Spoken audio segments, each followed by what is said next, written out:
Alright guys, what's going on? I just saw in my last video I rolled those rear fenders. And yesterday I rolled the fronts, but I went a little aggressive and I probably should have made a video, but realistically I'd never done it before, so I was just stressing about it and I just wanted to bang it out. But I'm gonna go over all that. But first, I'm gonna go over some of these parts that I received. Alright, so my clutch finally came in. This is just a drain for my turbo to AN10. This is a Mishimoto magnetic drain plug. Now this is where things start to get a little bit different. Now my car's an IS300 and I'm using the W55 for the IS300, and it has a dual mass flywheel from stock. So these bolts on my IS300 are like this long to about there.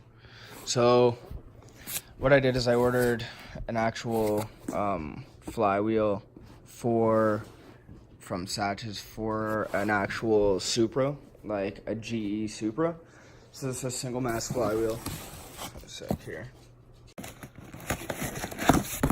This is just a single mass stock flywheel.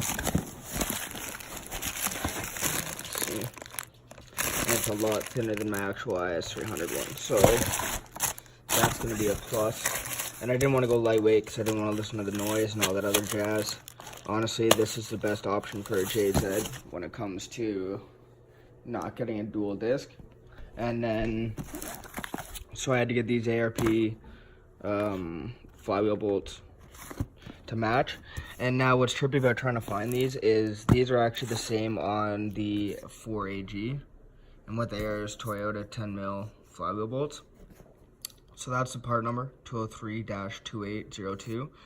And these will work perfectly with that flywheel. So this is for essentially I got a flywheel and a clutch for a W58, but it's gonna work on my W55. So, and then I got a comp clutch. I was searching all over for a whole bunch of different options, and like I was debating on going spec at first, and then realized that I really didn't want to go spec for the main reason of I really don't like the way that their clutches are designed, to be honest. And I'll explain that after. Same with ACT. ACT, great brand, but they only have 2 clutch discs. So if I ever need more power, there's nothing that I could even upgrade to. I wanted something a brand that I can go with. Hopefully it's going to be a great brand that I'm going to not have any problems with. And that way, hopefully I'm going to, if I start pushing more power, I'll just grab another one of these clutches from this brand, just like a higher stage. And if anybody's wondering, I just stuck my wiring specialties stickers in there for the time being. But so this is a clutch disc right here, 2150. But now this is a full face clutch. Right now, if you guys watch my previous videos, you'll realize that how much I hate my clutch right now. Let's just put it that way.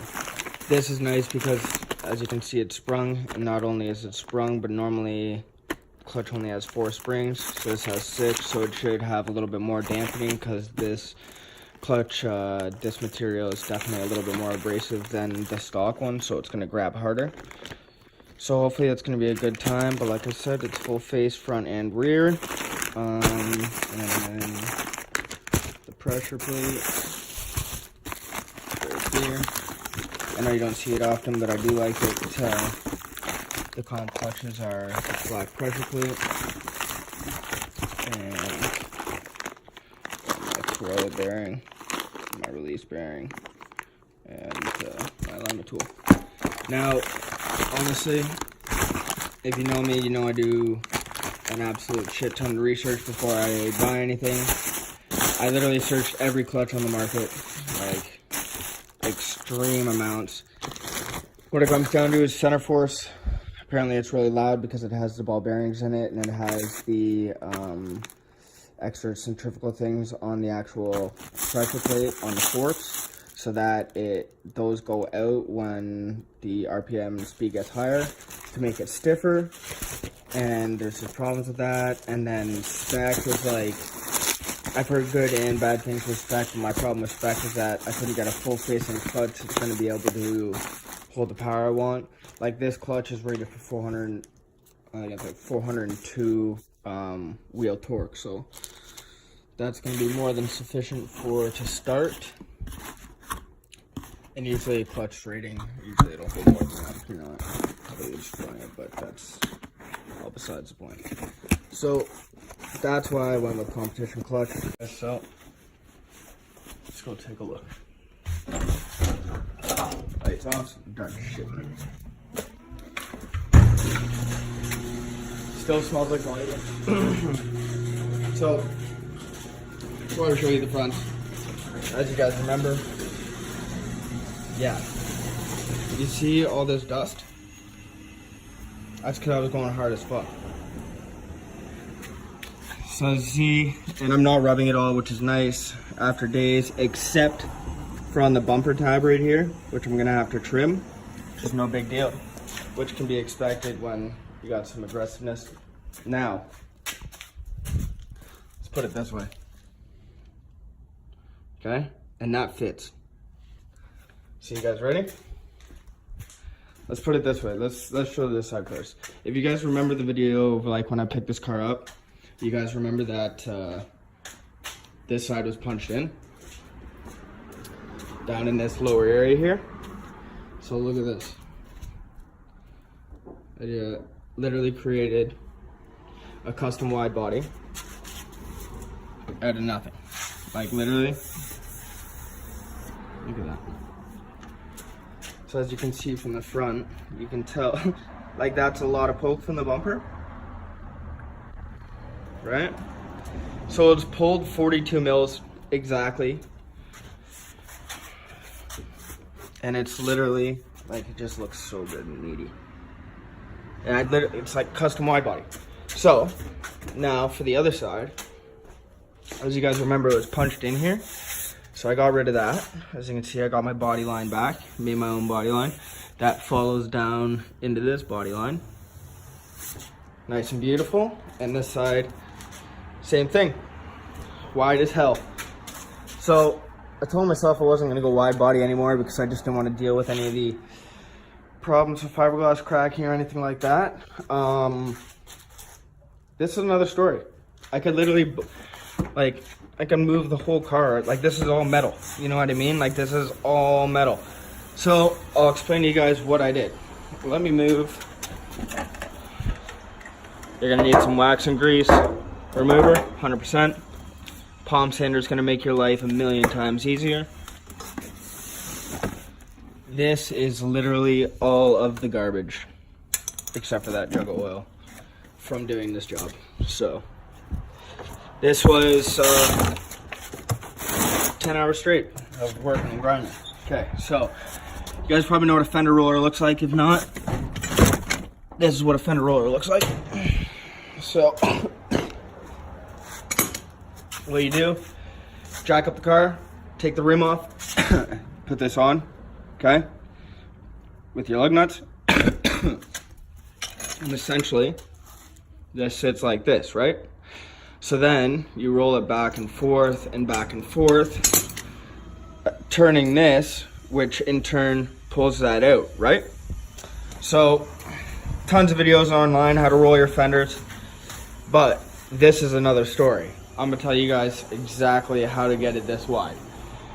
So when you get your fender roller on there, what you're gonna do is you're gonna wanna go grab your heat gun, right? I have this digital one, which is nice enough. And actually I had this thing cranked up at 1,000 degrees. So I cranked it up.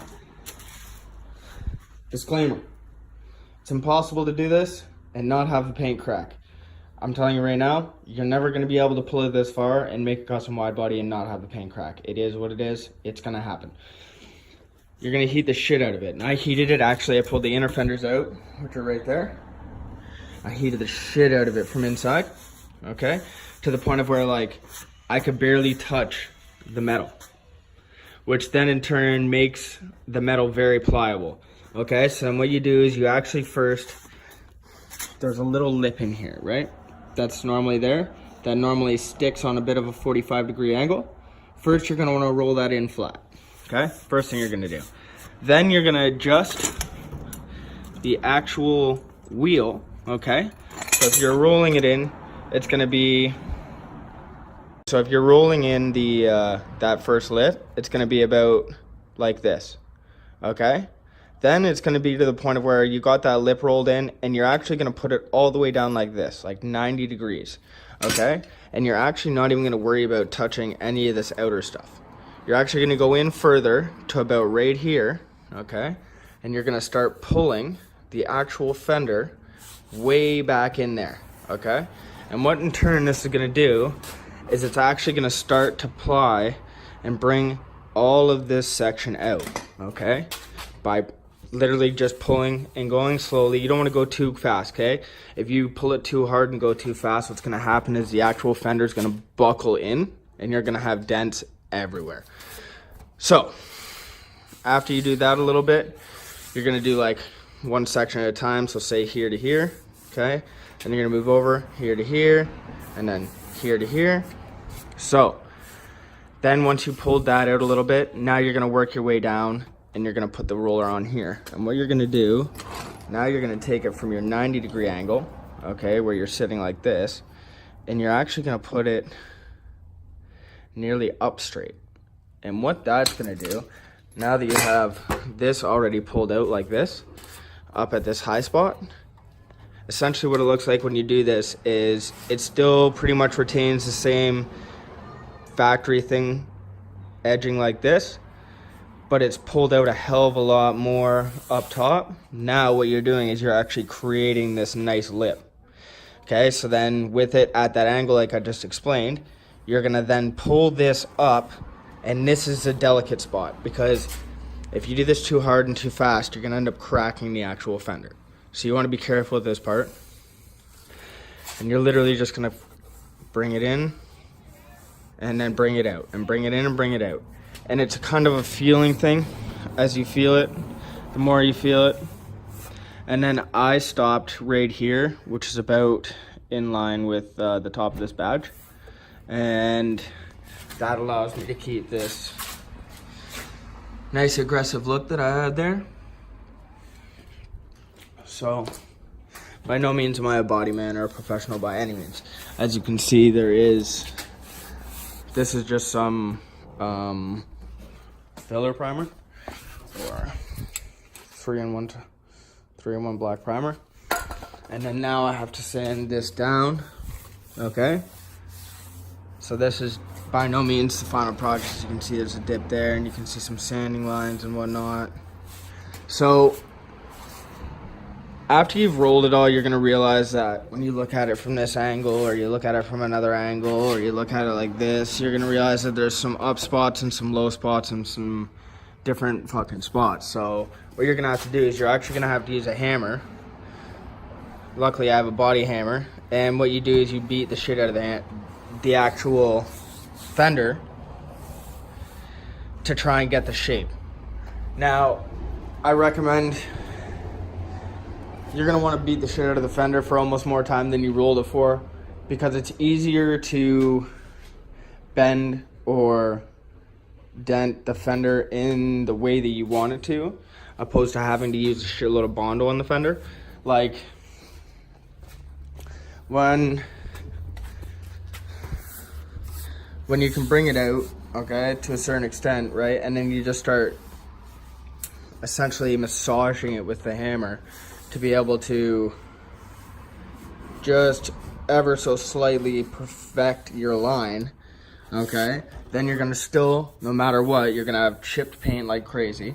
So what you're gonna do is you're gonna take a little bit of Bondo and you're just gonna smooth in that line, just a nice little skim coat on any low spots. And it's a process. Like, it's 100% a process. My whole garage is covered in dust. My whole car is covered in dust. Everything's covered in dust.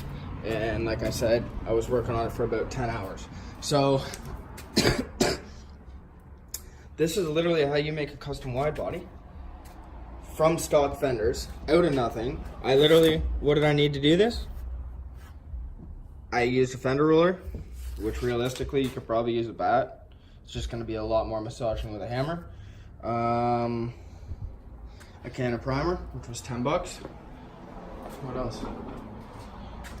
Nothing, literally. So yeah, and I was able to fix this big punch in here, because like that was bothering me. Now, obviously, as you can see, there is some paint work that needs to happen now, because that's primer and that's not. So I'm gonna have to spray this door, and I'm gonna have to, or not the door, the fender, and I'm gonna have to spray this fender. So I'm probably honestly gonna leave it like this for the time being until I get that in, because I'm more interested in that than painting these fenders. It's gonna do what it needs to do, but now I got some fat meat on there that, well, not some fat meat, but I got some aggressive, I can fit some aggressive meat under there is what I'm trying to goddamn say. And yeah. All right, guys, thanks for watching. If you guys have any questions or anything, just let me know. I'll be showing a lot more of the process of actually like finishing this up and whatnot. I just want to give you guys a little rundown, I guess I could say, about how to do the initial steps and whatnot. To be honest, it's not that hard, but it just takes patience. You know what I mean? And like the willingness to be able to, like, I had a couple buddies over here and I literally said to them straight up, this is how to destroy your car 101. Because that's how you feel when you're first doing it. And it's, if you're gonna do it, you gotta be prepared. You gotta be prepared for that. It just kinda is what it is. So, thanks for watching. Like I said, guys, take it easy. Have a great day.